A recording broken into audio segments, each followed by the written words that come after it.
Good morning, everyone. I am excited to be with you this morning. I hope everyone is staying safe and staying healthy during these very uncertain times. I know many of us are at varying stages of emerging from our lockdown, but I really appreciate you spending time with us this morning for the Fast Chat. I am Rochelle Thomas, Energy Manager with the San Joaquin Valley Clean Energy Organization, and we come to you with the Funded Fast Chat on the second Tuesday of every month. We work really hard to bring you financing as well as project information in a format that works best for your schedule. Fast. Okay. Okay, I'm going to dive into our material here momentarily, but first I just want to do a little bit of housekeeping. Please take note that all of your microphones have been muted upon joining the call. We want to make sure to keep, any background noise down to a minimum. If you have any questions, please go ahead and submit them using your chat box. You can do that at any time during the presentation. In fact, I very much encourage you to go ahead and submit your questions as soon as they come to mind, because if you're anything like me, you might forget. I don't want to lose any really good questions out there. And as always, we'll designate time toward the end of the presentation to address those questions. If you do submit a question and for whatever reason we aren't able to answer it during the call, for example, we might just need to do a little bit of additional research, or it's very possible we could run out of time, please be sure to keep an eye out for our follow-up email after the call. We'll provide, in that email, we'll provide responses to any unanswered questions. We'll provide a link to the recording of this presentation, as well as links to any other resources we discuss during the call. I hope that works for everyone. Okay, we can jump in. This grant program is administered by the United States Department of the Interior Bureau of Reclamation. That's kind of a mouthful. The mission of the Department of the Interior is, and I'm going to abbreviate this some because their mission statement's huge, but it conserves and manages the nation's natural resources and cultural heritage for the benefit and enjoyment of the American people. The Bureau of Reclamation's mission is to manage, develop, and protect water and related resources in an environmentally and economically sound manner in the interest of the American public. So I wanted to share those with you because these two mission statements give us a very high level idea of the desired outcome and the goals for this grant program. First off, the SMART, notice it's in all caps there. The SMART in WaterSMART stands for Sustain and Manage America's Resources for Tomorrow. Each fiscal year, a budget allocation is made to this fund. So the good news is applications are accepted on an annual basis. So it's an ongoing process. Fiscal year 2021 award application deadlines are due on September 30th, 2020. So if you are interested in applying, you have some time to get prepared. Okay, let's talk about what these grant awards look like. Applicants have an opportunity to receive funding from two pools, Funding Group 1 and Funding Group 2. Funding Group 1, awards from this pool of funding are up to $300,000. Projects that are funded here must be completed within 2 years, and the expectation is that overall there will be more awards given under this category than Funding Group 2. Awards from the pool of funding in Funding Group 2 are up to $1,500,000, and projects funded here may take up to 3 years to complete. So you have an extra year under this funding pool, and the expectation is that there will be less awards given under this category. Now, for both pools, applicants may submit applications multiple years in a row, and as well as in both funding pools. However, the limitation is that no applicant may receive more than $1,500,000 in one fiscal year. And applicants must be capable of cost sharing 50% or more of the total project costs. So who's eligible to apply?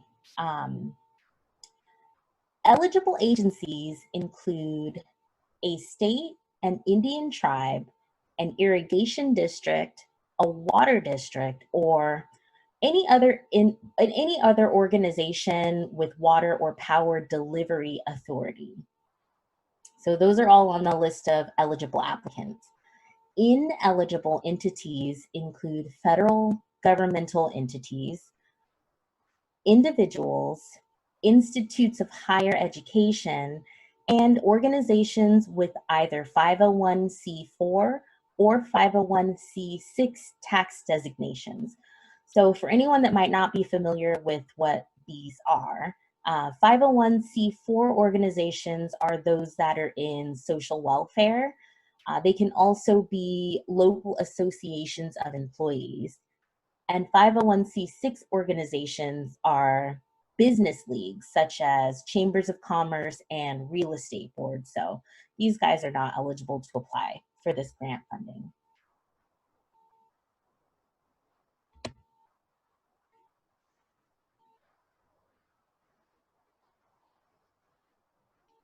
Okay, so let's talk about what kinds of projects we're looking at.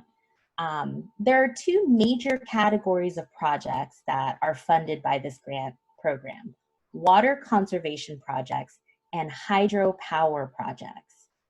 Water conservation projects are essentially projects that result in quantifiable and sustained water savings or improved water management. So things like canal lining and piping, municipal metering, irrigation flow measurement, supervisory control and data acquisition and automation. This is also known as SCADA, and irrigation measures. Hydropower projects are projects that increase the power of hydropower in managing and delivering water, including but not limited to installing a small-scale hydroelectric facility that enables the use of renewable energy sources.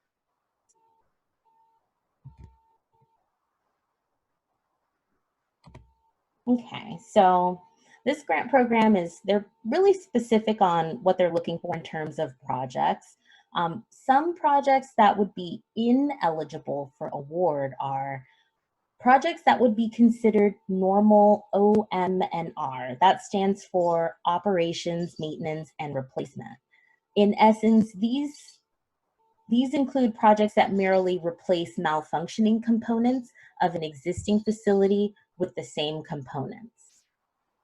Reclamation, reuse, and desalination projects are not eligible specifically here because they're actually funded under another program called the Water Reclamation Reuse Program and Drought Response Program. Groundwater recharge is also funded under the WaterSMART Drought Response Program, so not funded directly under here, but there are resources for that. And I'll provide additional information on that after the call for you. This program also is ineligible to be used primarily for the purchase of water. Building construction, for example, to house administrative staff or in the public promotion of water conservation awareness. So you wouldn't be able to fund those measures here. Pilot programs are ineligible. High efficiency indoor appliance and fixture installation, whether they be through rebates, direct install, or by other means, things like high efficiency toilets, urinals, and other fixtures are also included under that category. And then lastly, any renewable project that is other than hydro. So specifically, they're looking for hydroelectric projects here under renewables. So how do we apply for this funding? You may apply electronically You can also obtain all of the requisite forms at grants.gov, and I'll share all of the links with you following the call. Or you may request an application package by mail to the Bureau of Reclamation Financial Assistance Support Section. That's another mouthful. But I rest assured I'll include all of this contact information in our follow-up email that'll go out later on today. One thing to keep in mind here, as I was reading through the materials, it was suggested that in the event your agency does decide to submit your application electronically, please do so a number of days prior to the actual deadline. So electronic submissions are known for some reason to have delays. So be sure to give yourself some time to account for that. Now that we've covered who's eligible to apply, what kinds of projects are funded, and how much the grant awards actually are, I would like to talk about some projects that have been awarded in the very recent past. As always, we love to highlight projects that local government partners in the regions that we work in have either completed or are in the process of completing. So we love to highlight our local government partners. The first project I would like to highlight is within the city of Firebaugh, which is in the Central Valley. The Firebaugh Canal Water District was selected as part of the fiscal year 2020 round of awards. For fiscal year 2020, a total of 54 projects were selected for an award total of $40,990,000 in grant awards to improve water efficiency. So that's a pretty good chunk. The Firebaugh Canal Water District received $1 million to line 2.5 miles of their currently unlined second lift canal with concrete. The district will also replace existing turnout structures with precast concrete structures that can accommodate high efficiency irrigation system upgrades. So the total project cost for this all in was $2,303,300. So due to seepage from their second lift canal, a significant amount of water becomes unusable when it comes into contact with minerals in the ground. This project is expected to generate an annual water savings of 320 acre-feet by reducing that seepage alone. So that's pretty impressive. The second project I would like to highlight is with the city of Bakersfield. So another one of our Central Valley local governments. The city of Bakersfield was awarded funding in the fiscal year 2018 round of awards. In 2018, a total of 54 projects were selected. The award total was $26.5 million in grants supporting water and energy efficiency. The city of Bakersfield received $743,300 to install monitoring devices with telemetry at 20 locations along the Kern River and a supervisory control and data acquisition system to accurately and remotely measure Kern River water diversions. The total project cost for this project was $1,664,992. The estimated annual water savings for this project was 4,592 acre-feet through improved measurements and reduction in over deliveries and spills. So that's a pretty significant savings. Water that is conserved as a result of this project will be used to replenish their local groundwater. It will also make more water available to users, and it may help to reduce water-related conflict in the area. If anyone's from the Central Valley, you might be familiar with some of those things.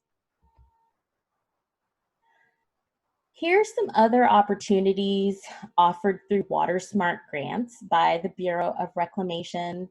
The small water efficiency projects. These opportunities are smaller in scale, up to $75,000 in federal funding for each project. And these projects will have been identified through previous planning efforts. We also have the Water Marketing Strategy Grants. These offer support for organizations looking for the development or facilitation of water marketing. The Drought Response Program, as I mentioned very briefly earlier, this funding is aimed at building resilience to drought through increasing water supply flexibility and improving water management. Lastly, we have the Cooperative Watershed Management Program, or the CWMP, which provides funding to encourage diverse stakeholders to form local solutions to address their watershed management needs. There is additional information and FAQs on these opportunities at the U.S. Bureau of Reclamation's website. I did put it here on the screen, but as always, don't rush to take it down. We'll also provide these links as well as other relevant resources in our follow-up email. Okay, so this isn't the first time we've covered water infrastructure related programs, and I would like to point out 2 of our previously aired fast chats that hopefully you'll find helpful. First, we discussed the Water Infrastructure Systems Efficiency Program, or WISE. We had a very nice conversation with our friends from Linkus, who at this particular time is the implementer for the WISE program. So that fast chat was actually aired on April 9th of 2019, so last year, and it's called the Water Infrastructure and Financing. We also covered another financing opportunity on February 11th of 2020, so just a few months ago, in our fast chat titled WIFIA. WIFIA stands for the Water Infrastructure Financing Innovation Act. When you can, please take a few moments and listen to these presentations. There's a lot of opportunity to layer these resources together to fund your projects. Where one program or financing might create a shortfall, another one will very likely be able to pick up the slack. So I'll also include links to these fast chats for your convenience in our follow-up email after the call. Okay, well, that is everything that I have for you this morning. I'm going to pause for just a half a second here. I want to give folks an opportunity to submit any questions if they have any. Please go ahead and do so in the chat box if you have not done so already. And while you're doing that, I'm going to go ahead and take a peek at our chat box and see what we have. Okay, and I have a couple of questions. The first question here, are mutual water districts eligible? The short answer to that is any agency that has water or power distribution authority. So as long as they have that one thing, they would be eligible to apply for this grant program. And then the second question I'm seeing here, where can I find out more information on the up to $75,000 EE projects? I'm actually going to send out links for that in just maybe a couple of hours. I'll have all of that information together for you, and I'll send it in our follow-up email following the call. Okay, awesome. That's all I see here for questions. So I'll go ahead and wrap us up here. Again, as always, I really appreciate you guys for being with us this morning. And I know I've said this about 20 times now, but please be sure to look out for our follow-up email later today. That email will contain all of the resources that we discussed this morning. Also, we will send out a link to the recording of this fast chat. So if you know anybody that maybe should have received this information and just didn't have the time to join us this morning, you can share that information with them as well. You can also, we invite you to connect with us on social media. We're on Instagram and we are on Twitter, or you can also connect through email or on our website. Our sole purpose is to connect you with resources that help you get your projects done. I encourage you to share the Fast Chat with your friends and colleagues. Our next Fast Chat is already on the calendar for July 14th at 10 a.m., and we'll be sharing that topic with you very soon. In the meantime, if you would like to listen to any of our past Fast Chats, you can find them at sjvcleanenergy.org. Again, that's sjvcleanenergy.org under the resources heading. Thank you so much, everyone, and I hope you have an awesome week and stay safe and stay healthy.